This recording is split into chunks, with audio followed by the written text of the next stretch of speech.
بسم الله الرحمن الرحيم. الحمد لله رب العالمين والصلاة والسلام على رسول الله. halkan waxaa farxad weyniya inaan la wadaago dhammaan daawadayaasha iyo dhegeystayaasha qaayaha leh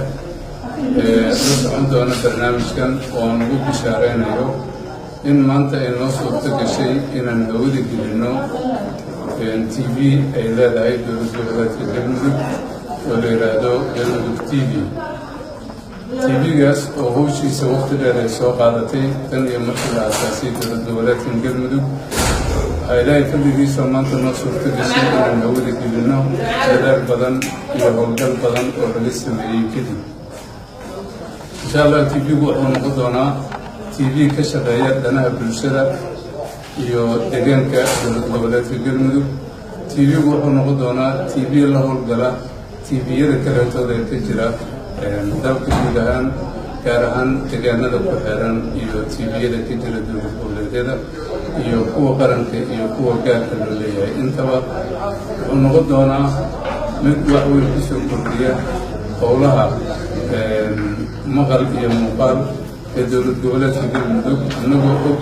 baahida isgaarsiineed ama TV ama idaacadeed ee aan qabno inay qayb weyn ka qaadan doono TV-gan sida baahidaas loo buuxi lahaa oo loo dabooli lahaa. waxaan ku dadaali doonaa hawada uu galay laakiin inuu micno weyn uu kula jiro hawada oo si mug leh oo baaxad weyn uu ula howlgalo TV-yada kaleetood.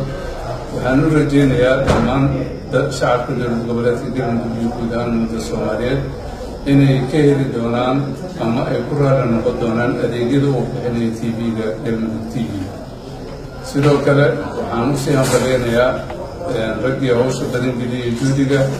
gaar ahaan madaxda xukuumadda dowlad goboleedka galmudug oo ugu horeeya madaxweyne axmed cali geelaxaad oo suurto geliyey maanta in ay hawada gasho ama oo hawada galo TV-ga galmudug. insha allah waxaan rajeynaynaa in xiliyadan xiliyo ka duwan isagoo barnaamijyo badan leh la iska wareysanaya maxaa u qabsoomay maxay kale inaan isugu nimaado waana mahadsantihiin. السلام عليكم ورحمة الله وبركاته.